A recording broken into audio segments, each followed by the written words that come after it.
રે માતા તુલસી ને વરવાને જાય।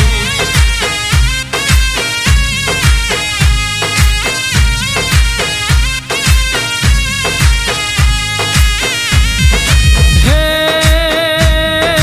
બેસતા વર્ષના લગ્ન લેખ રે લખાણા વરધી આવે 11 ને તિથિ 11 મારો ઠાકર પરણવાને જાય। હોજી રે માતા તુલસી ને